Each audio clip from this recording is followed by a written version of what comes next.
Hey guys, this lesson is from Module 1. It's Lesson 2, Topic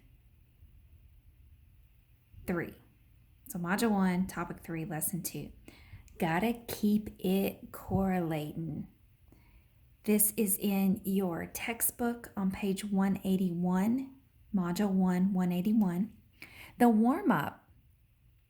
Describe a possible flaw in the reasoning for each situation. Number 1, if I wash my hands regularly, I will get sick.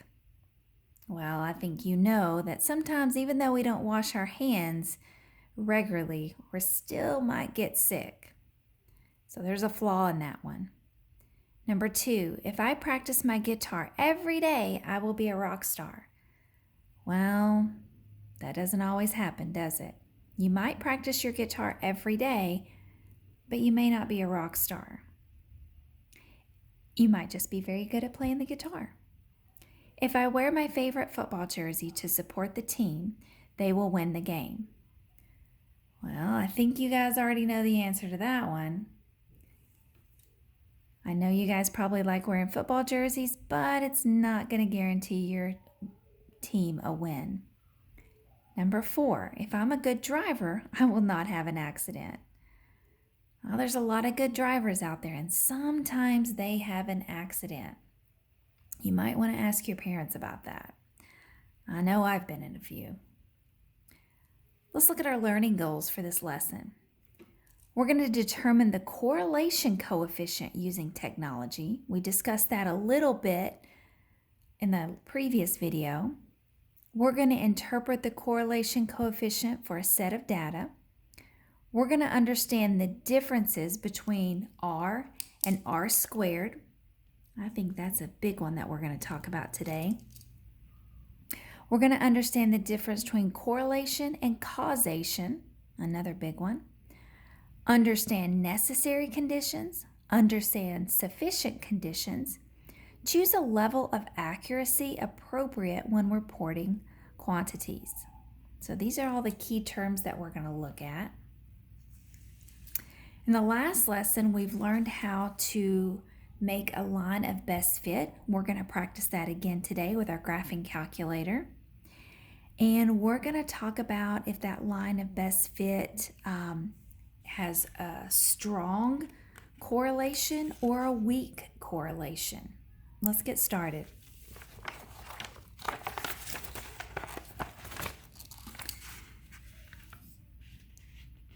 Associate, formative, correlate. Consider each relationship shown. Describe any associations between the independent and dependent variables. Then draw a line of best fit if possible.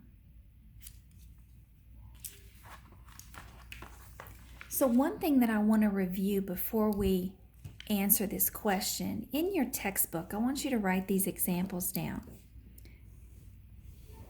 Here's a graph where you might see these scatter plots increasing, like so. This is called a positive association.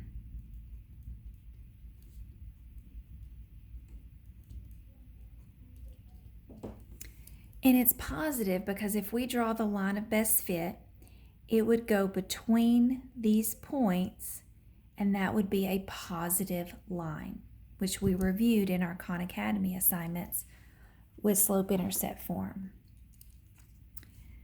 Another type of graph that we could have is if your scatter plots seem to be going in a downward motion. And if we tried to construct a line of best fit going through those data points, our line would be decreasing, and that would give us a negative association, since that our line of best fit would be a negative line. And then there's another type of association that we might see, and that's where the dots really aren't close together. They don't form a tight fit. So you would say that this has no association. You really couldn't tell if your line of best fit would be going up or going down. So that would be no association. And that's what they're asking here in these examples. 1A, my independent variable is the weight of the vehicle. My dependent is the miles per gallon. And it says there is a negative association between the weight and miles per gallon. As the weight increases, the miles per gallon decreases. So if I tried to draw a line of best fit to go through these data points, my line would be a negative line. So that would be a negative association.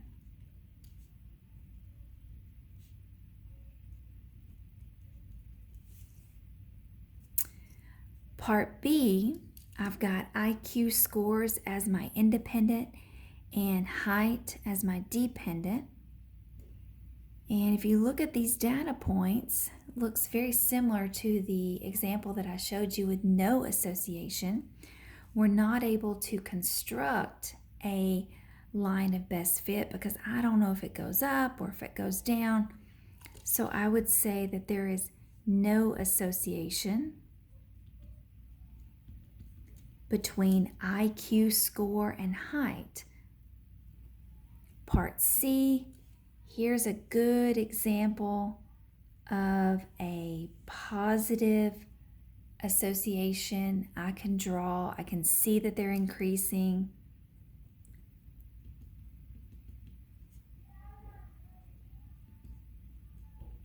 So that is a positive association between the time spent studying and grades on an algebra test. Oh, what a great graph. As time spent studying increases, the algebra test grade increases. What a good example for us. 2-1. Let's look at the next activity. The correlation coefficient.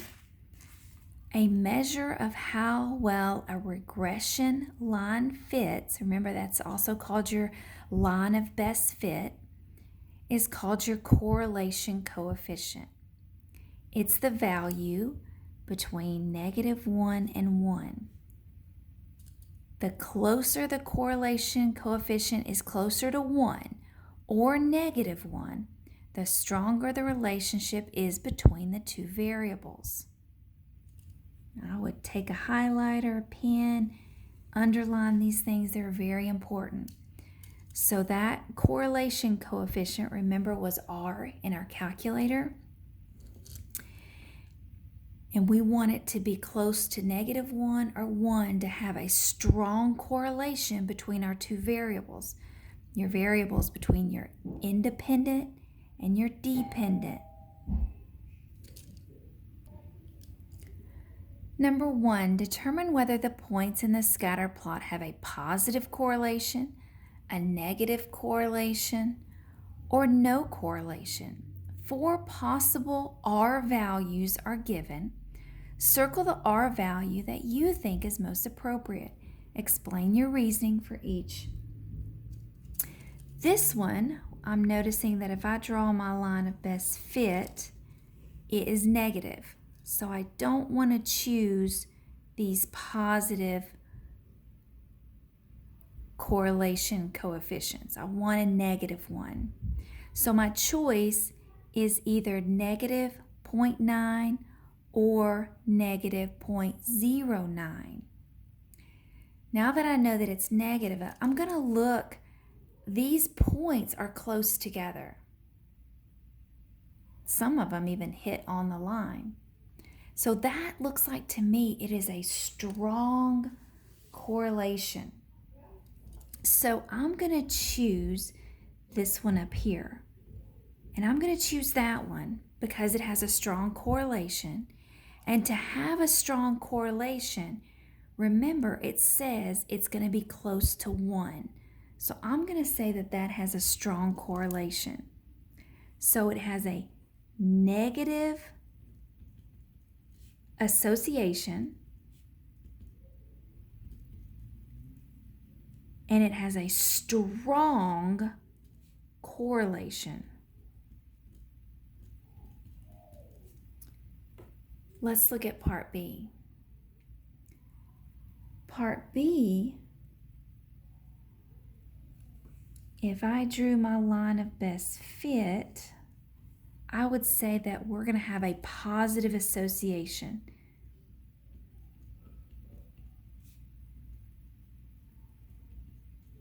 That line is increasing.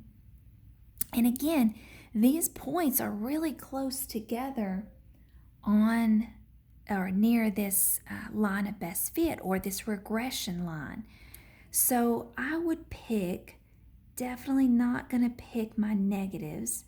My choice is between 0.7 or 0.07. Well, I'm seeing another strong correlation. So I would pick the positive number that's close to 1. So I would go with this first one up here. Let's look at the next page.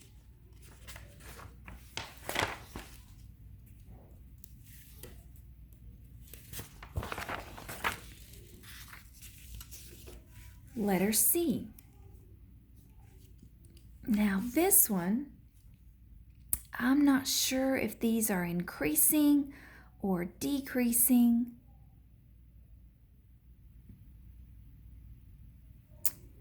I've got 3 choices here. Well, remember 1 says that I'm going to have a strong correlation. I don't have a strong correlation. This one's really weak. Matter of fact, I would go with the weakest example. Because like I said, I'm just not sure if this is going up or going down. You can also think about your 0.5 and 0.01. That's smaller, that's further away from 1. So I would go with that one. I would say that there is no association,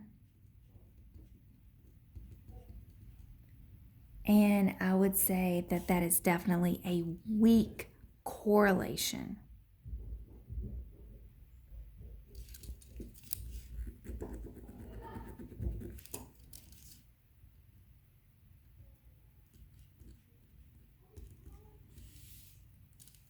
Now, here's a fun formula for you. You can calculate the correlation coefficient of a data set using this formula. How fun is that? However, we don't need to worry about that just yet. Our calculator is doing it for us. That's what we did in the previous lesson with our graphing calculator, and we'll do it again. Fortunately, your graphing calculator can do this arithmetic. Let's use technology. So here we're going to try it again, and we're going to put it in our graphing calculator. So I hope that you guys have a graphing calculator to use. If not, please let me know. Consider the data sets.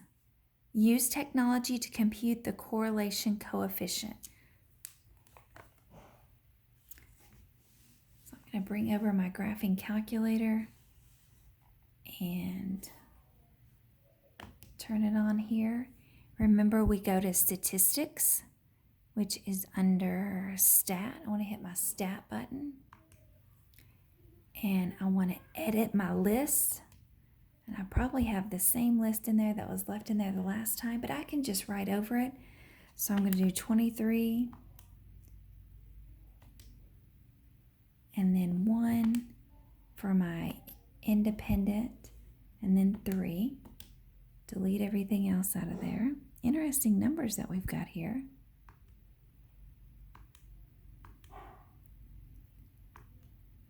And go over to the other side. And for my L2, my list 2, 23, 2, and 4.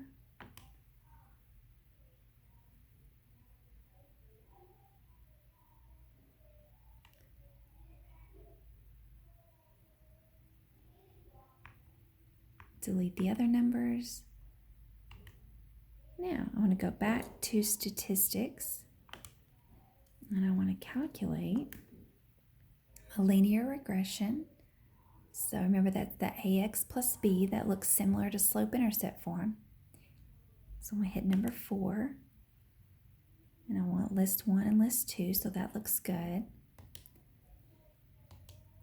think I have to keep hitting enter on my calculator. So look at that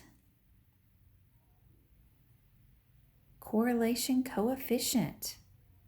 That is strong. Strong correlation coefficient. And remember, r to the second power is called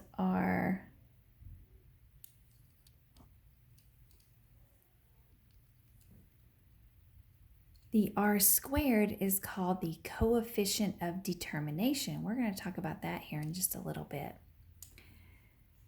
Now let's go to the question. Use technology to compute the correlation coefficient. Well, the correlation coefficient is 0.9999, and our 9s keep, well, they don't really keep repeating there. We'll just round it. And I probably didn't even round that correctly. But we can tell that that's a strong correlation because it is close to 1. Part B, interpret the correlation coefficient of the data set. That is a strong, and it's a positive. It's a positive correlation. So it is a strong, positive correlation.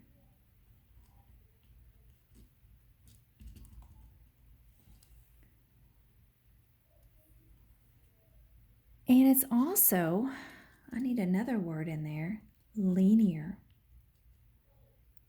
Since we used the AX plus B, remember that slope-intercept form, that tells me that it's also linear. So it's strong because it's close to 1.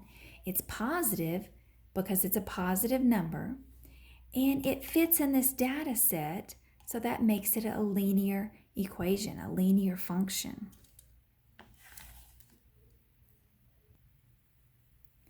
(2.2) Is it linear? A group of friends completed a survey about monthly income and how much they pay for rent each month. The table shows the results. Identify the independent and dependent quantities in this problem. Well, there's my independent. There's my dependent. My independent is the monthly net income. My dependent is the monthly rent. Number 2, construct a scatter plot of the data using technology. Sketch and label the scatter plot.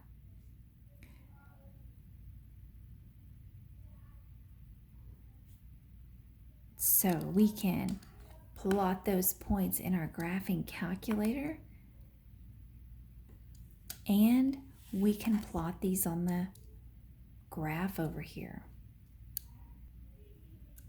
Okay, so now that we have the points plotted on our graph, maybe you also graph them on your graphing calculator. It's always good practice. Do you think that a linear regression equation would best describe the situation? Explain your reasoning.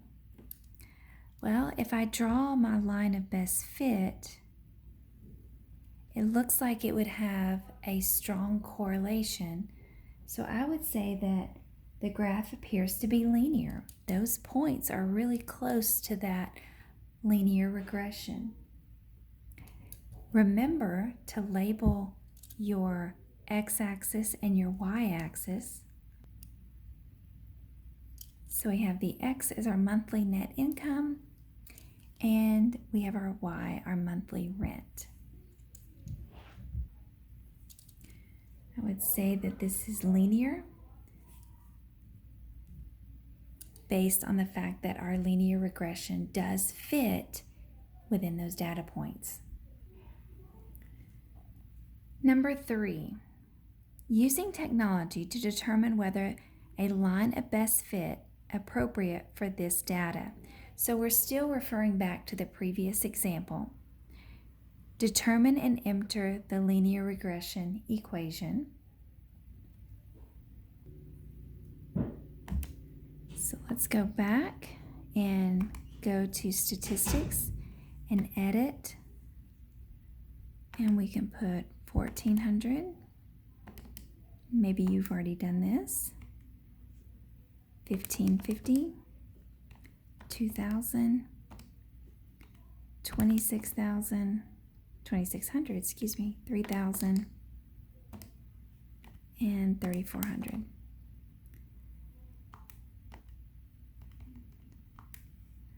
And then on the Y, L2, 450,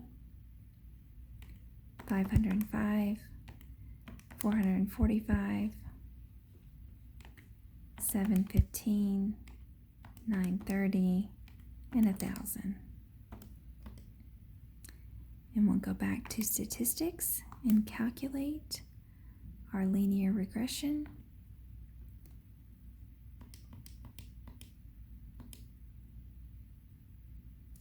So I notice that my R, my correlation coefficient, is strong.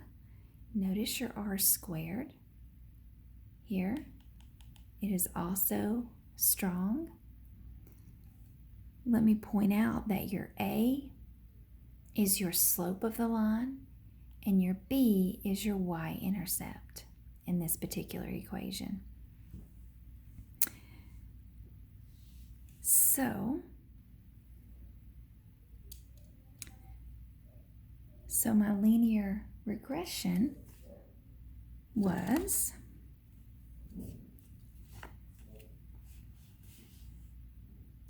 y, because we're going to put it in slope-intercept form, and it actually uses A instead of M. So y equals 0.282. Gonna have to round that off. X plus B, 36.3. Really doesn't matter where you round, 10th or 100th place value. So there's my linear regression equation. That's in slope-intercept form. Part B, compute the correlation coefficient. Well, that's also given to me. That R represents the correlation coefficient, 0.9817. And then I also want you to notice the R squared. We're going to talk about that soon. 4, would the line of best fit be appropriate for this data set? Explain your reasoning. So here, yes, it would fit. The correlation coefficient is telling me that it's a strong correlation. So yeah, it would fit.